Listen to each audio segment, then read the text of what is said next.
Alléluia. Nous rendons grâce à Dieu pour ce jour merveilleux.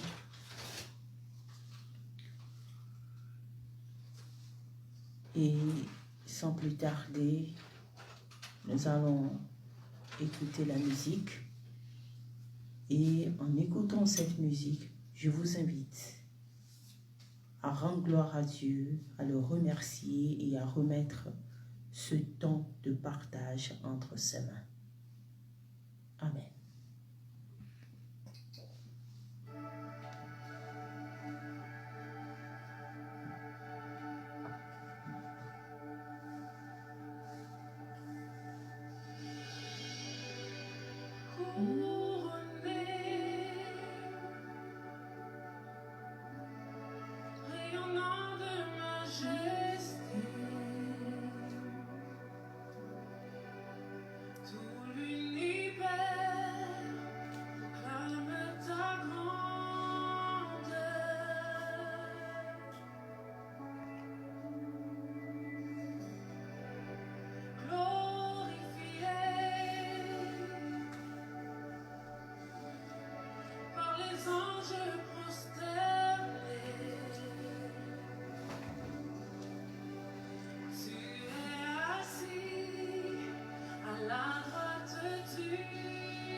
Alléluia. Gloire à Dieu. Que le Seigneur vous bénisse, bien-aimés en Christ. Avant de commencer, nous allons prier et remettre ce temps entre les mains du Seigneur. Dieu créateur du ciel, de la terre, de la mer et de tout ce qu'il renferme. Tu es le Dieu grand, puissant et redoutable. Tu es assis dans les cieux, la terre est ton marchepied. Tu fais tout à la perfection. Nous remettons encore ce temps précieux entre tes mains. Et nous prions que tu nous conduis à travers les Écritures, que ton Esprit Saint nous révèle les mystères qui sont cachés dans ta parole. Je remets ton peuple ici présent entre tes mains. Je prie que la parole qui va sortir aujourd'hui change la vie d'une personne. Qu'à travers cette parole, que les malades soient guéris. À travers cette parole, que ceux qui sont fatigués se relèvent. À travers cette parole, que les faibles deviennent forts. Dans le nom du Seigneur Jésus, nous avons prié. Amen. Que le Seigneur vous bénisse, bien-aimés en Christ. C'est un honneur de vous voir aujourd'hui et de partager la parole de Dieu avec vous. Le thème que nous allons aborder ce soir est la prière et la foi. La prière et la foi. Ces deux choses marchent ensemble pour qu'il y ait un résultat. Alléluia. La prière, c'est une invitation. Nous allons dans la présence de Dieu. Nous communiquons avec Dieu et nous recevons de Dieu. Et la parole de Dieu nous recommande de prier sans cesse, de prier en tout temps. Et quand nous irons dans le livre de Colossiens 2, dans le livre de Colossiens 4, verset 2, l'apôtre Paul nous recommande de persévérer dans la prière, de veiller avec action de grâce, et lui-même avait compris la puissance et la grandeur de la prière. C'est pour cette raison que quand vous descendez dans le 3, il dit priez en même temps pour nous, afin que Dieu nous ouvre une porte pour la parole, en sorte que je puisse annoncer le mystère de Christ pour lequel je suis dans les chaînes. Alléluia. L'apôtre Paul reconnaît l'efficacité de la prière quand il demande aux siens de prier pour lui, afin qu'il obtienne cette grâce d'apporter la parole de Dieu et d'annoncer le mystère qui est le Christ. Je remercie le Seigneur pour la vie de mon fils qui a prié tout à l'heure pour moi. Je prie que le Seigneur continue à le bénir. Alléluia. Et je remercie aussi la vie de tous ceux qui m'écoutent, ceux qui me suivent et ceux qui prient pour moi chaque fois. Que le Seigneur vous bénisse abondamment. La prière et la foi. Alléluia. Bien-aimés en Christ, la foi, dans le livre d'Hébreux 11, nous allons lire rapidement le livre d'Hébreux. Dans le livre d'Hébreux 11, verset 1, la Bible dit « Or, la foi est une ferme assurance des choses qu'on espère et une démonstration de celles qu'on ne voit pas. » Alléluia. Donc la foi, c'est une assurance de quelque chose que j'espère, que je n'ai pas encore vu, que je n'ai pas encore touché, mais qui est dans mon esprit et que j'attends. Alléluia. Nous avons deux types de foi. Nous avons la foi active, c'est celle-là qui fait des miracles, qui change notre vie. La foi active, c'est la foi qui est en action, c'est la foi qui agit, c'est la foi qui marche. Alléluia. C'est la foi qui croit en Dieu, quel que soit le temps et les circonstances. Et nous avons la foi passive. C'est la foi négative. C'est cette foi qui nous pousse à dire des fois que telle chose, Dieu peut le faire, mais telle autre, je ne crois pas que Dieu peut le faire. Ça, c'est la foi négative. Alléluia. Et cette foi négative agit dans notre esprit. C'est ce que le diable veut, c'est ce que l'ennemi veut. C'est que nous évoluions dans cette foi négative où nous sommes l'auteur de nos propres barrières. Nous sommes l'auteur de nos propres défis. C'est-à-dire que nous créons nous-mêmes des obstacles devant nous. Nous créons nous-mêmes des barrières devant nous avec cette foi négative. Et c'est là que l'ennemi va opérer. C'est dans cette zone de foi négative que l'ennemi va opérer, va agir.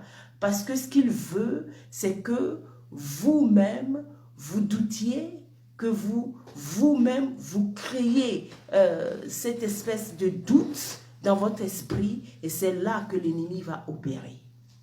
Bien-aimés en Christ, je vais vous raconter cette petite histoire et ensuite je continue mon message d'aujourd'hui. Il y avait deux clubs qui se sont affrontés. Je ne suis pas trop fan du foot, mais cette histoire m'a inspirée. Et ces deux clubs, quand ils ont joué, il y avait un club sur qui tout le monde misait, c'est-à-dire que tout le monde croyait qu'ils allaient gagner. Et malheureusement, ils ont perdu. Alléluia. Quand ils ont perdu, qu'est-ce qui s'est passé dans leur esprit? Ils se sont dit, nous avons perdu l'aller, mais nous allons gagner le retour. À ce moment précis, ces hommes ont créé une atmosphère dans laquelle ils vont évoluer.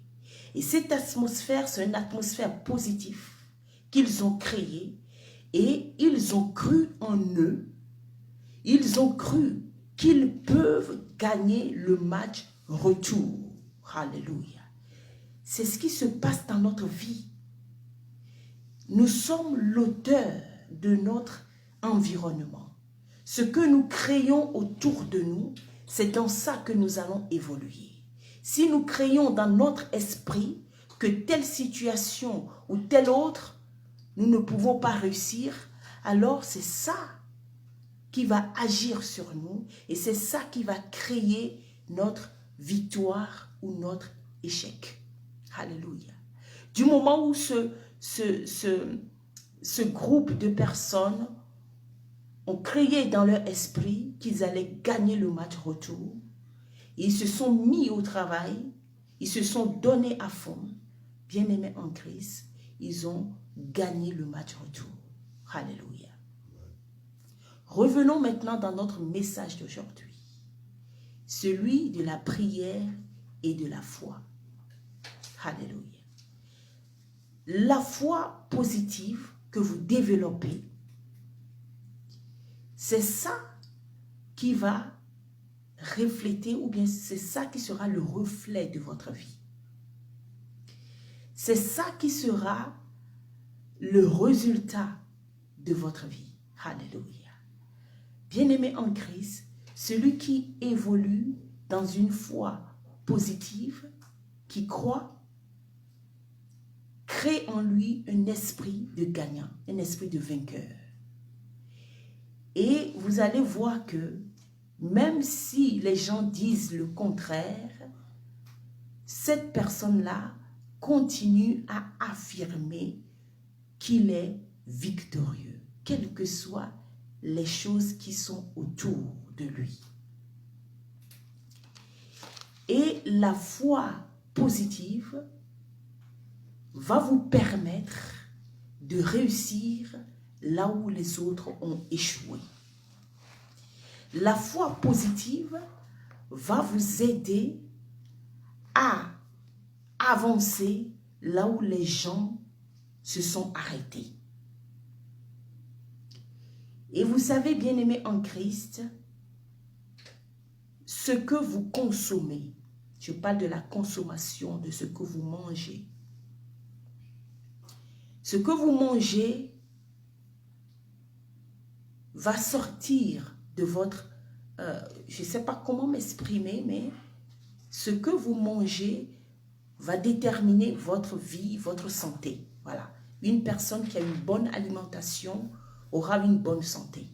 Mais une personne qui a une mauvaise alimentation aura des problèmes, des maladies qui vont surgir à n'importe quel moment. C'est ainsi que notre esprit est fait. Du moment où votre esprit est nourri par des paroles positives, par la parole de Dieu, par les choses qui sont bien, votre esprit maintenant va être rafraîchi et c'est ça qui va jouer sur votre avenir et sur votre destinée. Alléluia. Bien-aimés en Christ, ce qui se passe dans la réalité, dans le présent, c'est déjà produit dans votre esprit. C'est pour ça que nous devons faire attention à ce que nous laissons passer ou à ce que nous permettons que ça rentre dans notre vie et dans notre pensée. Alléluia.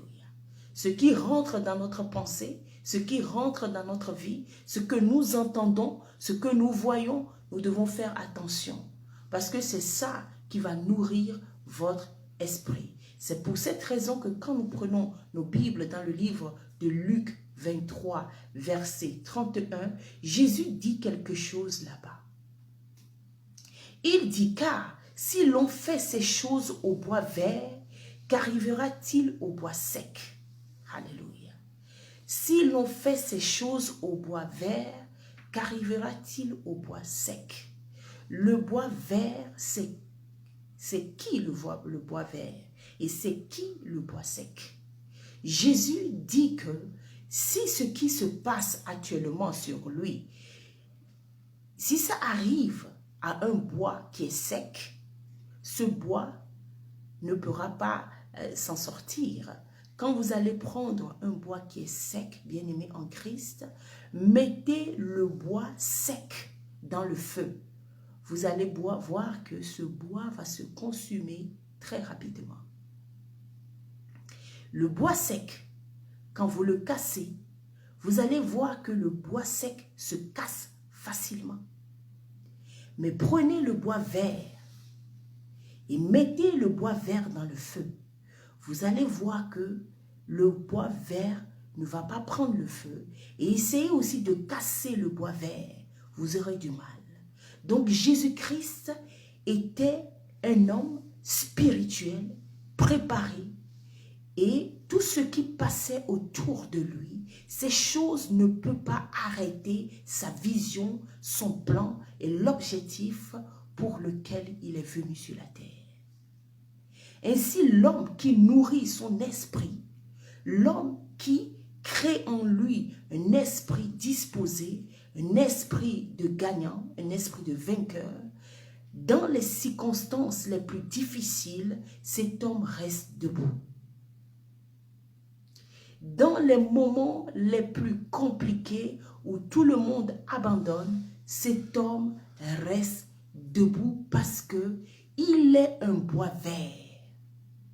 Il est un bois qui est vert. Bien-aimé en Christ, votre destinée, votre avenir dépend de ce que vous laissez rentrer dans votre tête. Alléluia. Dépend de ce que vous croyez. Dépend de ce qu'on vous dit, de ce que vous acceptez dans votre esprit. Parce que c'est dans votre esprit que ça va jouer. L'homme est le fruit de ce qu'il pense. C'est pour cette raison que aujourd'hui le thème est la prière et la foi. Ce que vous croyez, c'est ce que vous allez obtenir. Quand cet homme est venu voir Jésus parce que son serviteur était malade, qu'est-ce que Jésus a dit? Il a dit, va, qu'il te soit fait selon ta foi. qu'il te soit fait selon ta foi, selon ce que tu crois, selon ce que tu veux. C'est ça que tu vas obtenir. Et la parole de Dieu nous fait comprendre que, en même temps que ce serviteur, en même temps que Jésus avait déclaré cette parole, le serviteur fut guéri. Pourquoi? Parce que le centenier croyait, il avait la foi, il savait